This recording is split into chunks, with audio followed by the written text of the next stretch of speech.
Tonight at 5, continuing coverage of the icy nightmare on I-78. Governor Rendell gets tough, calling PennDOT's reaction a national embarrassment. Action News gets to the bottom of the mess. Then, pictures just in, drivers deal with another danger on the road, and this one now comes with serious consequences.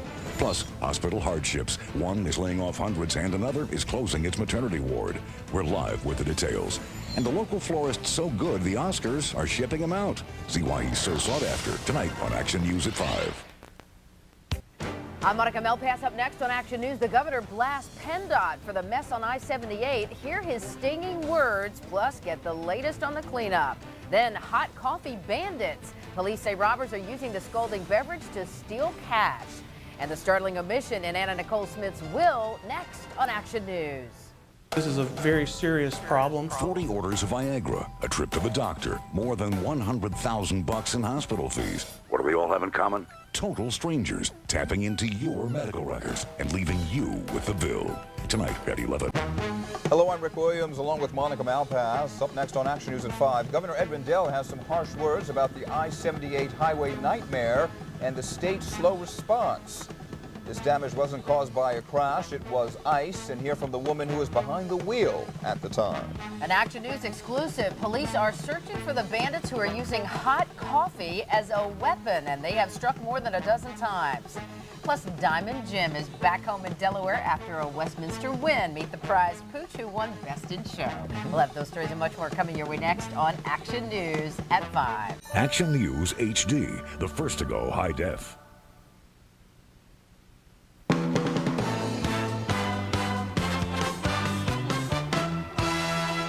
Action News, Delaware Valley's leading news program, with Dave Roberts, Rick Williams, and Monica Malpass.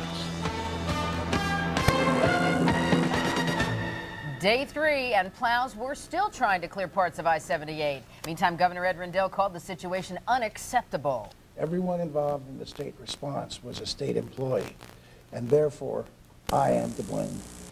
Well, tonight, parts of I-78 remain closed. It is Friday night, and the big story on Action News is a claim of responsibility for the I-78 nightmare. Today, Governor Ed Rendell talked very candidly about the state's response, saying there is no excuse. He said there was almost a total breakdown in communication between state agencies.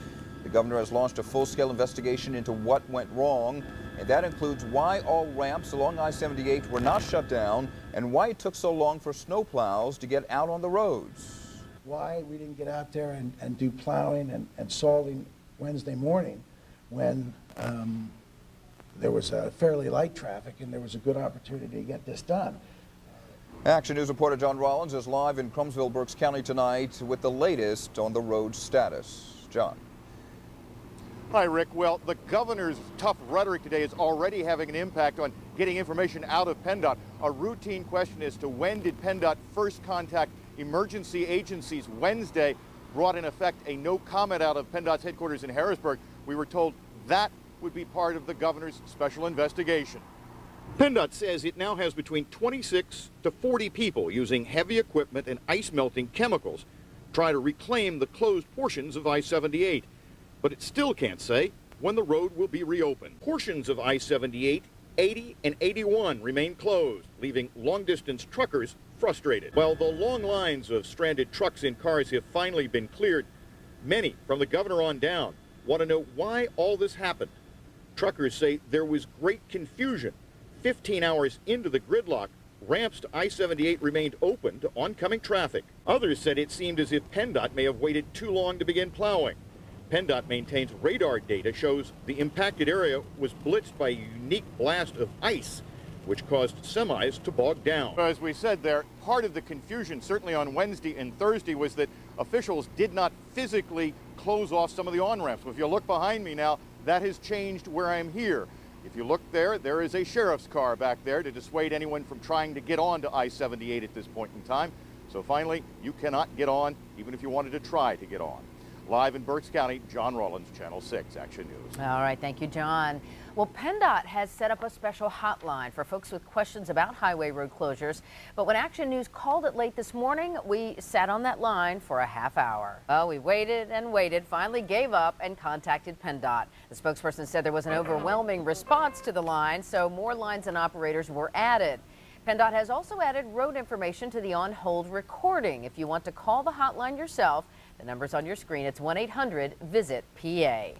And our coverage of the highway nightmare continues tonight on Action News at 5:30 and 6. You can get updates around the clock by logging on to 6abc.com. Well, on top of highway closures, a major tanker accident had part of the Pennsylvania Turnpike shut down for much of the day today. Chopper 6 was over the scene in Cornwall, Lebanon County this afternoon. Police say a semi overturned shortly after 10 this morning when ice slammed into the windshield. The tanker was carrying about 1,800 gallons of a toxic chemical. You can see the truck has been uprighted, and just a short time ago, the turnpike was reopened. Well, flying ice nearly took out the driver of this car. A Montgomery County woman took this picture after ice slammed through her windshield while she was driving. Action News reporter Sarah Bloomquist is live in Plymouth Meeting with her story tonight. Sarah.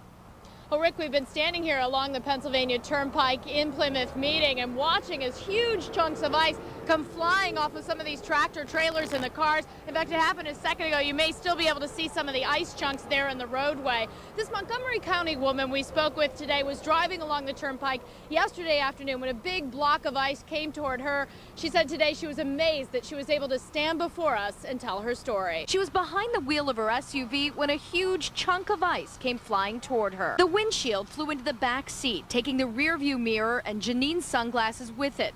She just ducked and held onto the wheels, somehow surviving with barely a scratch. We had no problem finding tractor trailers and some cars along local highways with chunks of ice and snow still on the roof.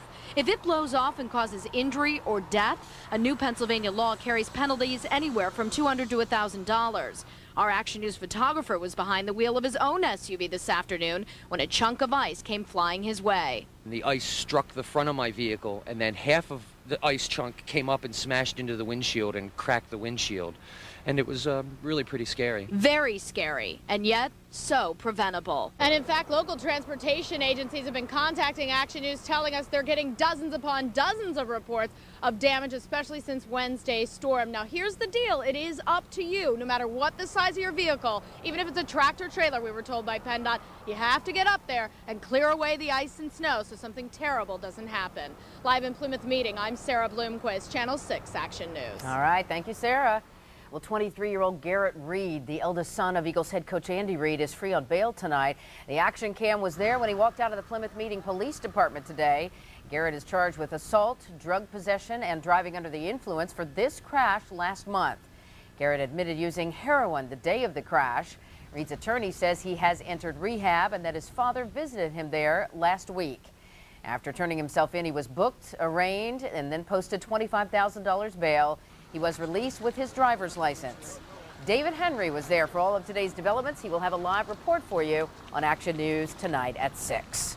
Philadelphia police have ratcheted up the hunt for a teenager who has targeted women on the Temple campus with robbery and groping attacks. He targeted 3 women in a few blocks, starting off by asking to use their cell phone, winding up groping and mugging them. One student was pushed to the ground after the assailant tried to kiss her. The attacker made off with her cell phone, as he did with another woman's cell phone and purse after groping her. And in one attack, a knife was put to the woman's neck. Delaware County authorities have arrested a local businessman on attempted luring charges. 38-year-old John Marchetti of Clifton Heights is accused of trying to lure an 11-year-old girl into his vehicle by offering her money. According to police, the girl became hysterical and Marchetti attempted to flee, only to be spotted by a nearby Darby Borough police officer. Marchetti owns Happy Jack's Tavern in Prospect Park and several other properties in the area. Tonight he's charged with attempted kidnapping as well as luring, drunk driving, and a host of other offenses. Well, time now for a check of the Action News traffic report Friday night. Let's go live to Matt Pellman in the Action News Traffic Center. Happy Friday to you, Matt. Well, thank you. Same to you, Rick and Monica. A lot of drivers are very happy to see this week come to an end. It has been an awful one on the roads, and just when we thought things couldn't get worse, we have this problem on the turnpike eastbound. We told you about it a few minutes ago. We still have restrictions between Lebanon, Lancaster, and Reading because of this overturned tanker accident. And on the maps, we're still jammed up westbound, still crawling from approaching Downingtown out to Reading. All lanes are open westbound, but we still have a very slow go as we try to recover from a gaper delay from that accident. Also have several other accidents along the turnpike this afternoon. One is eastbound past Downingtown. That one's on the shoulder. Another westbound here at Valley Forge, and then another just past Valley Forge. So tons of accidents on the turnpike. You might not have to pay the tolls, but you're going to have to sit through a lot of delays here today on the Pennsylvania Turnpike. And the problems continue up north, as we've been saying, along 78. Both directions still shut down between exit 49 for Route 100 and exit 8 for Route 22. Also still have the restrictions on routes 81 and 80. Let's go outside now. We'll take a live look at 202. Extra slow here, lots of sun glare, and an accident in the southbound lanes. We're jammed up from this point at Chesterbrook down to approaching 29, where that crash takes out the left lane. Then it slows again approaching 401, and off to the Schuylkill Expressway we go, crawling in both directions here near Route 202. Eastbound, it's a 33-minute ride, a 22-minute delay from 202 through this point into approaching Belmont. Then we're stacked again from the Boulevard to South Street. Westbound's heavy from South out to Belmont, then again from the Conshohocken Curve through this point out to the Turnpike tolls. Definitely a mess out there, Monica. We'll check it again in about a half hour. All right, Matt, and even as you were speaking, we got an update we'll share with you folks. The Pennsylvania Turnpike, just to reiterate, is reopened in both directions after that earlier tanker accident. So good luck on that one tonight. Well, a world-class dog handler who trained this week's winner at the Westminster Dog Show is having to say goodbye now. As Lauren Wilson reports, this Bear Delaware Kingmaker is understandably attached to the delightful little student. He's the center of photo shoots now.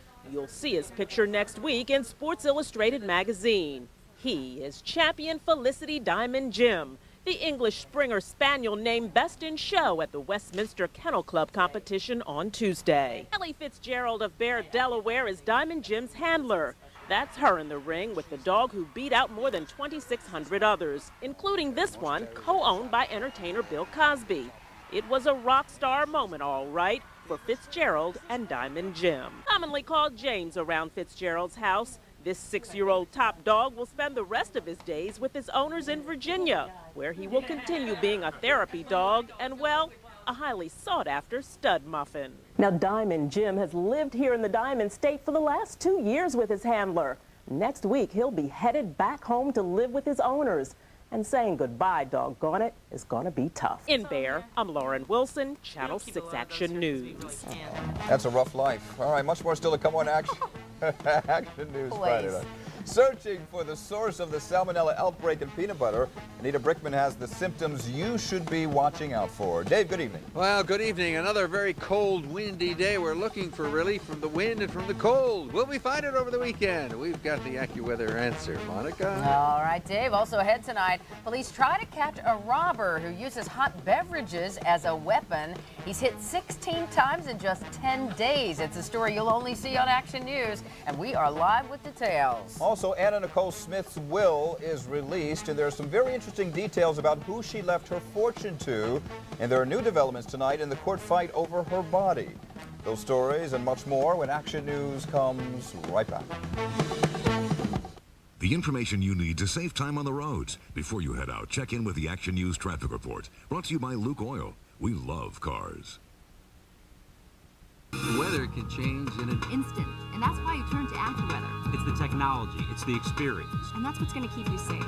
That's AccuWeather's #1 goal. With Storm Tracker 6 Live HD, you can zoom down to street level, tilt the storms, and tell people that's going to be gone in 15 minutes. AccuWeather isn't just on the air. Now we're online. Flip open that cell phone. Around the clock. You can take us anywhere. We're with you. Bottom line, AccuWeather. Keeping things crystal clear. Even when the weather's not. Police in Minnesota are trying to crack down on accidents like this one, which was recently captured on video. It all began with state troopers investigating a two-car crash on the interstate when suddenly another car speeding down the road collides with the trooper and the drivers of the other cars. Already this year, 6 troopers in Minnesota have been struck. Drivers are supposed to move at least 1 lane over when approaching an accident or risk a fine in Minnesota. Fortunately, everyone involved in this crash was okay. Well, Anita Brickman joins us with Health Check now and the latest on that peanut butter salmonella scare. Yeah, a lot of people are worried, guys. Government scientists are working to pinpoint the exact source of a salmonella outbreak linked to 2 brands of peanut butter, Peter Pan and Great Value. Nearly 300 people have now been sickened in this first salmonella outbreak ever tied to this childhood favorite. At first, Fern McCluskey of Fox Chase didn't make any connection between her daughter Gabrielle's lunchtime favorite and the stomach ailment that kept her out of school all week. 7-year-old Gabrielle also had vomiting and diarrhea. The family doctor thought it was one of the many stomach viruses going around. It wasn't until this morning, as Gabrielle got ready to go back to class, that Fern wondered whether it could be salmonella. It's a matter of when the person was exposed to a suspect food and how strong the symptoms are. Nearly 3 dozen cases have been confirmed in Pennsylvania in 19 counties, including Philadelphia and Bucks. Dr. Targan says anyone who suspects salmonella should contact their doctor to have samples taken for testing by the CDC.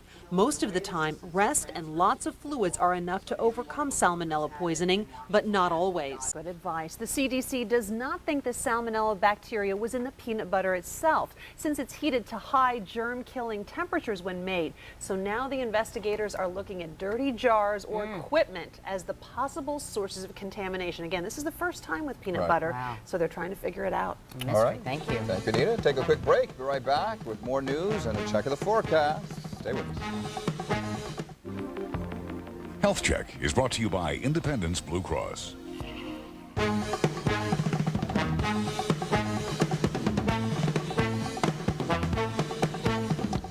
There's word tonight that General Motors is in talks to buy Daimler Chrysler's American unit.